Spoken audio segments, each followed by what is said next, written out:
الله الرحمن الرحيم. اللهم رب النور العظيم ورب الكرسي الرفيع ورب البحر المسجور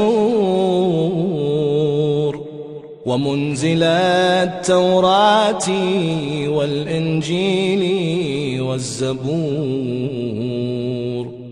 ورب الظل والحرور ومنزل القرآن العظيم ورب الملائكة المقربين والأنبياء والمرسلين. اللهم إني أسألك باسمك الكريم وبنور وجهك المنير وملكك القديم يا حي يا قيوم، أسألك باسمك الذي أشرقت به السماوات والأرضون، وباسمك الذي يصلح به الأولون والآخرون، يا حيا قبل كل حي ويا حيا بعد كل حي ويا حيا حين لا حي، يا محيي الموتى ومميت الأحياء، يا حي لا إله إلا أنت.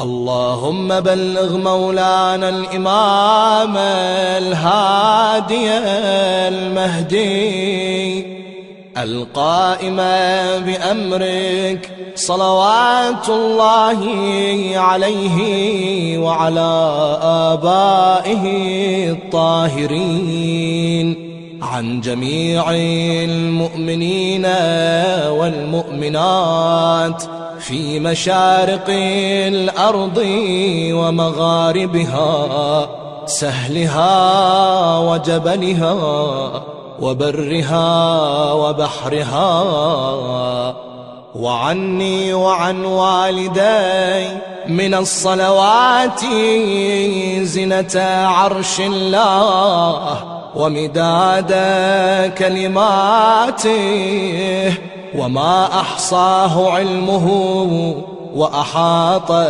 به كتابه.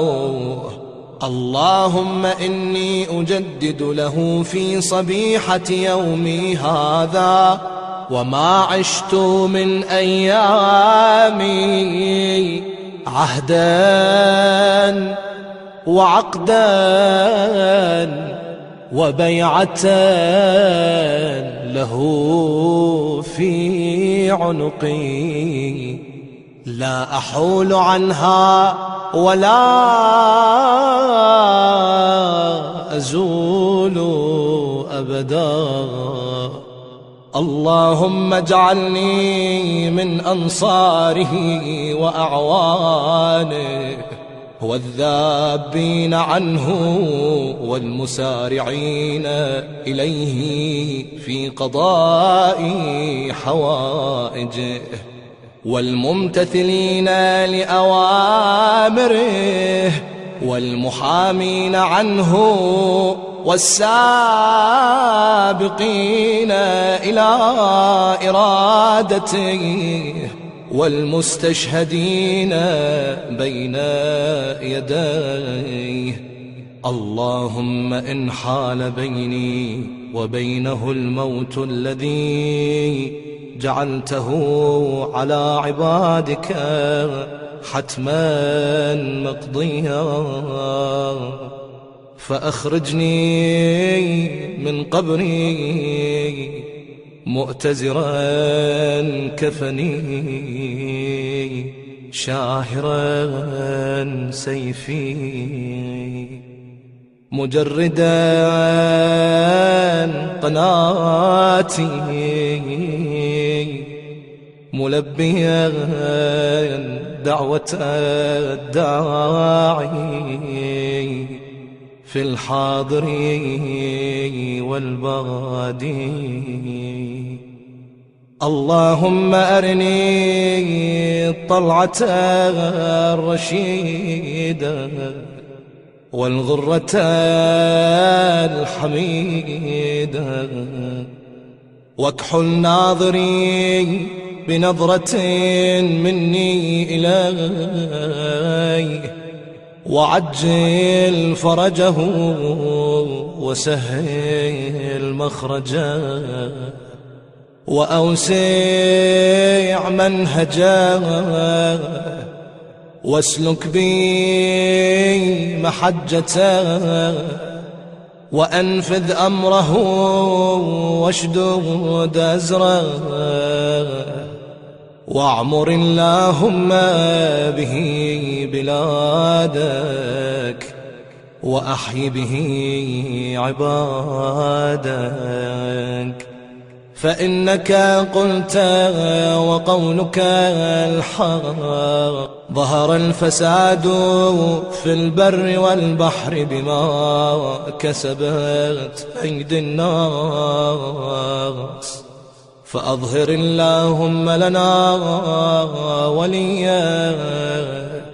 وابن بنت نبيك المسمى باسم رسولك، حتى لا يظفر بشيء من الباطل إلا مزقه، ويحق الحق ويحققه، واجعله اللهم مفزعا لمظلوم عبادك، وناصرا لمن لا يجد له ناصرا غيرك، ومجددا لما عطل من أحكام كتابك، ومشيدا لما ورد من أعلام دينك وسنن نبيك صلى الله عليه وآله. واجعله اللهم ممن حصنته من بأس المعتدين. اللهم وسر نبيك محمدا صلى الله عليه وآله برؤيته، ومن تبعه على دعوته، وارحم استكانتنا بعده. اللهم اكشف هذه الغمة عن هذه الأمة بحضوره، وعجل لنا ظهوره، إنهم يرونه بعيدا ونراه قريبا، برحمتك يا أرحم الراحمين. العجل العجل يا مولاي يا صاحب الزمان، العجل العجل يا مولاي يا صاحب الزمان، العجل العجل يا مولاي يا صاحب الزمان.